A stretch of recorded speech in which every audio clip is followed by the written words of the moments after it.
नमस्कार दोस्तों, स्वागत है आप सबका सीजीपीएससी वर्ल्ड के इस यूट्यूब चैनल में। इस वीडियो सीरीज़ में हम करंट अफेयर के इम्पोर्टेंट एमसीक्यू सॉल्व कर रहे हैं। इस वीडियो में हम मार्च माह के राष्ट्रीय अंतर्राष्ट्रीय करंट अफेयर के एमसीक्यू सॉल्व करेंगे। दोस्तों, इस वीडियो का पीडीएफ आपको हमारे टेलीग्राम चैनल सीजीपीएससी वर्ल्ड में मिल जाएगा। दोस्तों, आगे बढ़ने से पहले चैनल को सब्सक्राइब जरूर कर ले ताकि आगे आने वाले वीडियो के नोटिफिकेशन मिल सके। चलिए दोस्तों, आगे बढ़ते हैं। हमारा क्वेश्चन नंबर 1 है, निम्न कथनों पर विचार कीजिए। इसका स्टेटमेंट नंबर 1 में बोला गया है, हाल ही में आयोजित G20 शिखर सम्मेलन सचिवालय की अध्यक्षता भारत द्वारा की जा रही है। G20 शिखर सम्मेलन की अध्यक्षता 1 दिसंबर 2022 से 30 नवंबर 2023 तक भारत के द्वारा की जा रही है, इसलिए स्टेटमेंट नंबर 1 बिल्कुल सही हो जाएगा। स्टेटमेंट नंबर 2 में बोला है, भारत द्वारा इस सचिवालय में अध्यक्षता के साथ ही मीडिया सुरक्षा व अन्य जिम्मेदारी सौंपी गई है। भारत द्वारा इस सचिवालय में अध्यक्षता के साथ ही भारत को मीडिया सुरक्षा, तकनीकी जैसे अन्य जिम्मेदारियां भी सौंपी गई है, इसलिए स्टेटमेंट नंबर 2 बिल्कुल सही हो जाएगा। स्टेटमेंट नंबर 3 में बोला है, इसके सदस्य देश कनाडा, ब्राज़ील, उत्तर कोरिया व जापान है। G20 के सदस्य देशों के बारे में बात करें तो इसमें कनाडा शामिल है, ब्राज़ील भी शामिल है, उत्तर कोरिया शामिल नहीं है। उत्तर कोरिया की जगह इसमें दक्षिण कोरिया शामिल है व जापान भी इसमें शामिल है, इसलिए स्टेटमेंट नंबर 3 गलत हो जाएगा। इसमें सही उत्तर पूछा गया है, हमारा स्टेटमेंट नंबर 1 व 2 सही है, 3 गलत है। इसका सही आंसर आ जाएगा ऑप्शन नंबर बी, केवल 1 व 2 सही है। प्रश्न क्रमांक 2 के बारे में बात करें तो इसमें बोला है, भारत श्रीलंका द्विपक्षीय समुद्री अभ्यास स्लाइनेक्स का 9वां संस्करण कहाँ आयोजित हुआ?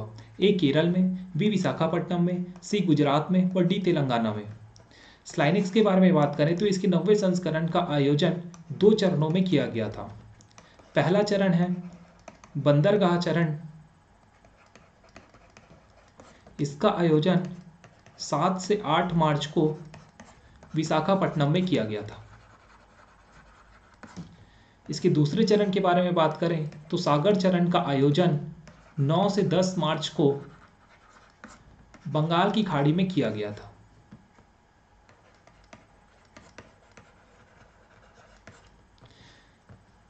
इसमें बात करें तो श्रीलंकाई नौसेना का नेतृत्व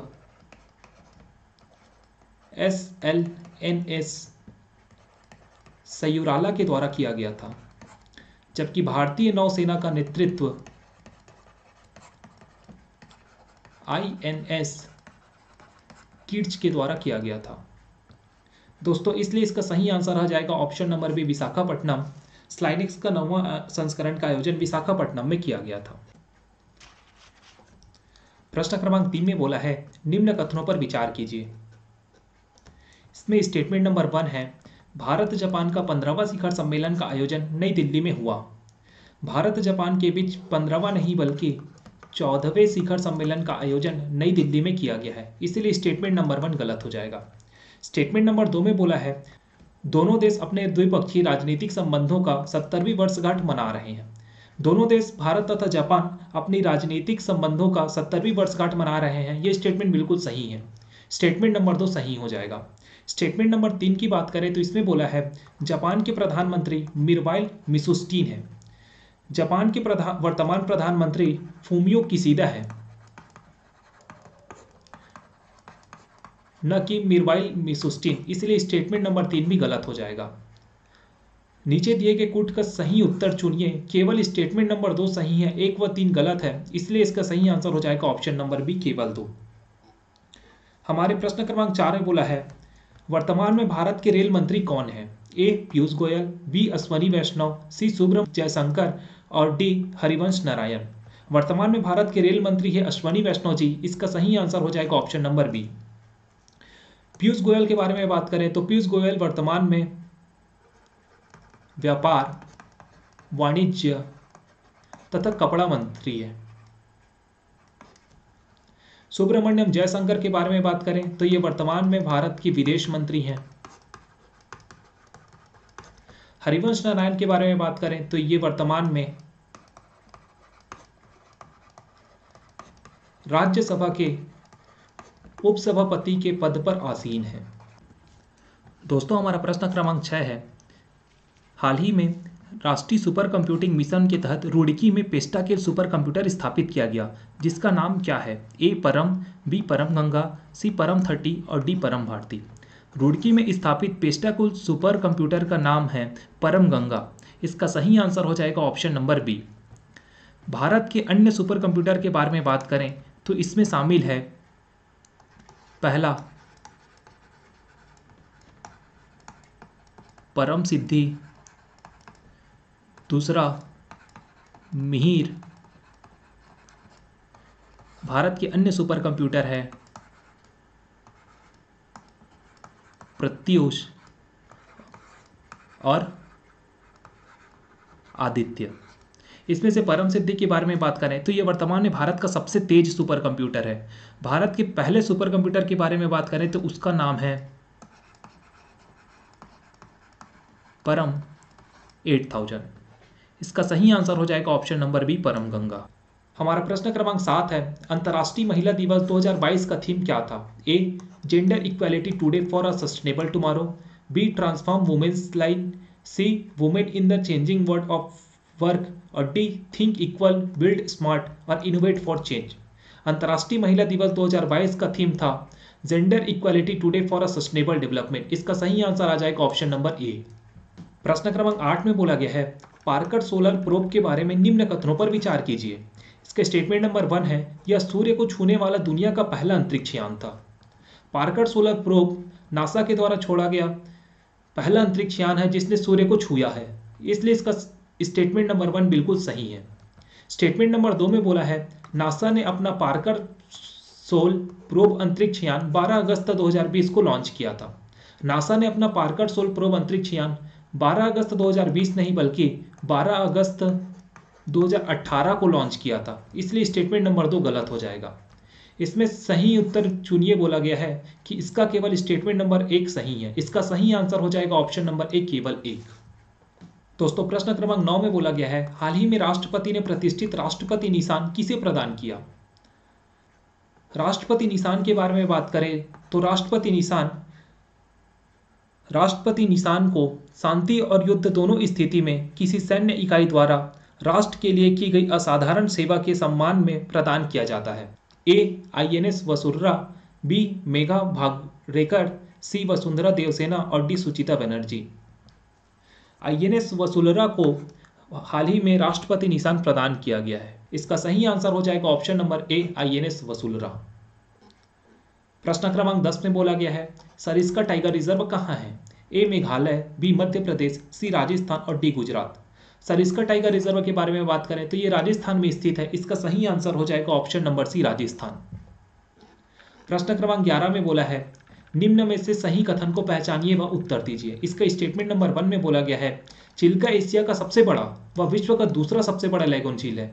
स्टेटमेंट नंबर 1 बिल्कुल सही है। चिल्का झील एशिया का सबसे बड़ा और विश्व का दूसरा सबसे बड़ा लैगून झील है। विश्व के सबसे बड़े लैगून झील के बारे में बात करें तो वो है मोरोवो लैगून झील, इसलिए स्टेटमेंट नंबर 1 बिल्कुल सही है। स्टेटमेंट नंबर 2 में बोला है, कालीजई मंदिर चिल्का झील में एक द्वीप पर स्थित है। कालीजई मंदिर चिल्का झील के बिल्कुल बीचों बीच स्थित है, इसलिए स्टेटमेंट नंबर 2 भी बिल्कुल सही है। स्टेटमेंट नंबर 3 में बोला है, हाल ही में चिल्का झील में स्पिनर डॉल्फिन की संख्या में गिरावट आई है। हाल ही में चिल्का झील में स्पिनर डॉल्फिन की संख्या में वृद्धि हुई है, न कि गिरावट आई है, जबकि इसमें पाई जाने वाली इरावदी डॉल्फिन की संख्या में गिरावट आई है, इसलिए स्टेटमेंट नंबर 3 गलत है। हमारा सही आंसर हो जाएगा ऑप्शन नंबर सी, 1 व 2 सही है बल्कि 3 गलत है। दोस्तों आगे बढ़ते हैं। हमारा प्रश्न क्रमांक 12 है, नेत्र का पूर्ण नाम क्या है? A network for space object training and analysis, B network for search object technology and analysis, C network for space observation technology analysis और D network for space object tracking and analysis. Netra का पूरा नाम है network for space object training and analysis. इसका सही answer हो जाएगा option number A. दोस्तों नेत्र के बारे में बात करें तो अंतरिक्ष में स्पेस कचरा बढ़ता जा रहा है। नेत्र परियोजना के तहत इसरो ने अवलोकन सुविधाओं को स्थापित करने की योजनाएं बनाई हैं। हमारा प्रश्न क्रमांक 13 है, हाल ही में भारतीय अंतरिक्ष अनुसंधान संस्थान ने उत्तर भारत का पहला अंतरिक्ष विज्ञान केंद्र कहाँ स्थापित किया है? ए पंजाब में, बी जम्मू में, सी लद्दाख में और डी उत्तराखंड में। इसरो के द्वारा उत्तर भारत का पहला अंतरिक्ष विज्ञान केंद्र जम्मू में स्थापित किया गया है, जिसका नाम है सतीश धवन अंतरिक्ष विज्ञान केंद्र। इसका सही आंसर हो जाएगा ऑप्शन नंबर बी जम्मू। प्रश्न क्रमांक 14 है, हाल ही में स्विट्जरलैंड के बेसल में आयोजित स्विस ओपन सुपर 300 बैडमिंटन के फाइनल में पीवी सिंधु ने किसे हराया? A Lesan Karimov, B Busanan Ongbamrungphan, C Irina Shayk और D Kent Winslet. PV Sindhu ने फाइनल में थाईलैंड की बुसानन ओंगबाम रुंगफान को हराया था। इसका सही आंसर आ जाएगा ऑप्शन नंबर बी। प्रश्न क्रमांक 15 में सही सुमेलित करना बोला है। राज्य तथा उसके राज्यपाल को सुमेलित करना है। ए में दिया है उत्तर प्रदेश। उत्तर प्रदेश के बारे में बात करें तो उत्तर प्रदेश के वर्तमान राज्यपाल है आनंदीबेन पटेल। पंजाब की बात करें तो पंजाब के राज्यपाल है बनवारी लाल पुरोहित। मणिपुर की बात करें तो मणिपुर के राज्यपाल हैं लाल गणेशन और उत्तराखंड के राज्यपाल हैं पूर्व लेफ्टिनेंट जनरल गुरमीत सिंह। इसने पूछा है कौन सा सही सुमेलित है, तो इसका स्टेटमेंट नंबर बी पंजाब बिल्कुल सही है। इसका सही आंसर आ जाएगा ऑप्शन नंबर बी। प्रश्न क्रमांक 16 में बोला है अंतर्राष्ट्रीय योग दिवस कब मनाया जाता है? ए 5 जून, बी 10 जनवरी, सी 21 जून और डी 20 मई। अंतर्राष्ट्रीय योग दिवस 21 जून को मनाया जाता है। इसका सही आंसर हो जाएगा ऑप्शन नंबर सी। प्रश्न क्रमांक 17 में बोला है हाल ही में डॉल्फिन दिवस मनाए जाने की घोषणा की गई है। ए 24 अक्टूबर, बी 2 अक्टूबर, सी 5 अक्टूबर और डी 11 अक्टूबर। डॉल्फिन दिवस मनाए जाने की घोषणा 5 अक्टूबर को की गई है। इसका सही आंसर आ जाएगा ऑप्शन नंबर सी। दोस्तों प्रश्न क्रमांक 18 में बोला है निम्न में से सही कथन को पहचानिए। इसका स्टेटमेंट नंबर 1 है अनुच्छेद 80 राज्यसभा के गठन का प्रावधान करता है। संविधान के अनुच्छेद 80 में राज्यसभा के गठन का प्रावधान है, इसलिए स्टेटमेंट नंबर 1 बिल्कुल सही है। स्टेटमेंट नंबर 2 में बोला है संविधान की तीसरी अनुसूची राज्य केंद्र शासित प्रदेशों के सदस्यों की संख्या निर्धारित करती है। संविधान की तीसरी अनुसूची नहीं बल्कि चौथी अनुसूची राज्य केंद्र शासित प्रदेशों के सदस्यों की संख्या को निर्धारित करती है, इसलिए स्टेटमेंट नंबर 2 गलत हो जाएगा। स्टेटमेंट नंबर 3 में बोला है वर्तमान में चंडीगढ़ की विधानसभा नहीं है। चंडीगढ़ में कोई विधानसभा नहीं है, इसलिए स्टेटमेंट नंबर 3 भी बिल्कुल सही है। इसमें स्टेटमेंट नंबर 1 व 3 सही हो जाएगा, वह 2 गलत है। 1 व 3 सही है, 2 गलत है। इसका सही आंसर आ जाएगा ऑप्शन नंबर सी। प्रश्न क्रमांक 19 में बोला है अंतर्राष्ट्रीय अचीवर्स दिवस कब मनाया जाता है? ए 24 दिसंबर, बी 24 मार्च, सी 24 नवंबर और डी 24 अप्रैल। अंतर्राष्ट्रीय अचीवर्स दिवस 24 मार्च को मनाया जाता है। इसका सही आंसर हो जाएगा ऑप्शन नंबर बी। अचीवर्स के बारे में बात करें तो अचीवर्स वे लोग होते हैं जो लक्ष्य बनाते हैं तथा उस लक्ष्य को प्राप्त करने के लिए हर संभव प्रयास करते हैं।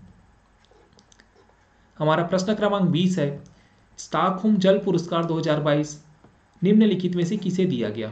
ए emeritus Wilfred ब्रूट्स, be cause Hasselmann, C Giorgio Perisic और डी बेंजामिन लिस्ट। स्टॉकहोम जल पुरस्कार 2022 एमिरिटस विल्फ्रेड्स ब्रूट्स को दिया गया था, जिन्होंने वाष्पीकरण को मापने के तरीके विकसित किए थे, जो कि पृथ्वी को संतुलित रखने के लिए बहुत आवश्यक है। इसका सही आंसर हो जाएगा ऑप्शन नंबर ए। प्रश्न क्रमांक 21 में बोला है एबेल पुरस्कार किस क्षेत्र में दिया जाता है? ए साहित्य, बी समाज सेवा, सी गणित और डी भौतिकी। एबेल पुरस्कार गणित के क्षेत्र में उल्लेखनीय कार्य करने वाले को प्रदान किया जाता है। इसका सही आंसर हो जाएगा ऑप्शन नंबर सी गणित।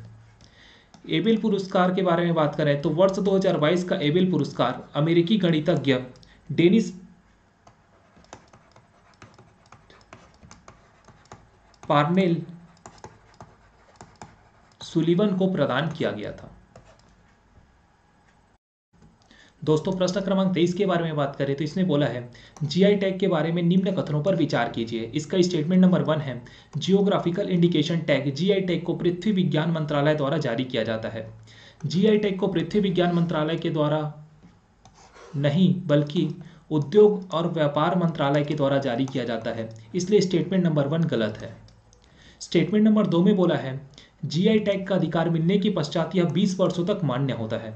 जीआई टैग का अधिकार मिलने के बाद यह 20 वर्षों के लिए नहीं बल्कि 10 वर्षों के लिए मान्य रहता है, इसलिए स्टेटमेंट नंबर 2 भी गलत हो जाएगा। स्टेटमेंट नंबर 3 में बोला है भारत में सबसे पहला जीआई टैग वर्ष 2004 में दार्जिलिंग चाय को दिया गया था। भारत का पहला जीआई टैग वर्ष 2004 में दार्जिलिंग चाय को दिया गया था, इसलिए यह स्टेटमेंट बिल्कुल सही है। प्रश्न में सही उत्तर चुनिए बोला है, केवल स्टेटमेंट नंबर 3 सही है। इसका सही आंसर हो जाएगा ऑप्शन नंबर बी, केवल 3। प्रश्न क्रमांक 24 में बोला है हाल ही में किसे भारत बीमा नियामक और विकास प्राधिकरण IRDAI के अध्यक्ष के रूप में नियुक्त किया गया है? ए संजीव सन्याल, बी इकबाल सिंह लालपुरा, सी देवाशीष पांडा और डी विनय मोहन क्वात्रा। हाल ही में IRDAI के अध्यक्ष के रूप में देवाशीष पांडा को नियुक्त किया गया है। इसका सही आंसर हो जाएगा ऑप्शन नंबर सी। IRDAI के बारे में बात करें तो ये भारत में बीमा क्षेत्र का प्रमुख नियामक के रूप में कार्य करता है। इसकी स्थापना बीमा नियामक और विकास प्राधिकरण अधिनियम 1999 के माध्यम से की गई थी। इसके मुख्यालय के बारे में बात करें तो इसका मुख्यालय हैदराबाद में स्थित है। हमारा प्रश्न क्रमांक 25 है, निम्न कथनों पर विचार कीजिए। इसका स्टेटमेंट नंबर 1 में बोला है राष्ट्रीय बाल अधिकार सुरक्षा आयोग की स्थापना 2005 में की गई है। राष्ट्रीय बाल अधिकार सुरक्षा आयोग की स्थापना 2005 नहीं बल्कि 2007 में की गई थी, इसलिए स्टेटमेंट नंबर 1 गलत हो जाएगा। स्टेटमेंट नंबर 2 में बोला है इसके वर्तमान चेयरमैन प्रियंका कनुंगो है। इसके वर्तमान चेयरमैन प्रियंका कनुंगो है, इसलिए स्टेटमेंट नंबर 2 बिल्कुल सही हो जाएगा। स्टेटमेंट नंबर 3 में बोला है इसका नया आदर्श वाक्य भविष्यतो रक्षिति रक्षिता है। यह स्टेटमेंट बिल्कुल सही है। नीचे दिए गए कूट के प्रयोग से सही उत्तर का चयन कीजिए। इसमें स्टेटमेंट नंबर 2 व 3 सही है। इसका सही आंसर हो जाएगा ऑप्शन नंबर डी। प्रश्न क्रमांक 26 के बारे में बात करें, 94वें ऑस्कर पुरस्कार 2022 सर्वश्रेष्ठ निर्देशक का पुरस्कार किसे दिया गया? A Will Smith, B Jane Campion, C Jessica Chastain और डी विल्फ्रेड ब्रूट्सर्ट। 94वें ऑस्कर पुरस्कार 2022 में सर्वश्रेष्ठ निर्देशक का पुरस्कार the power of the dog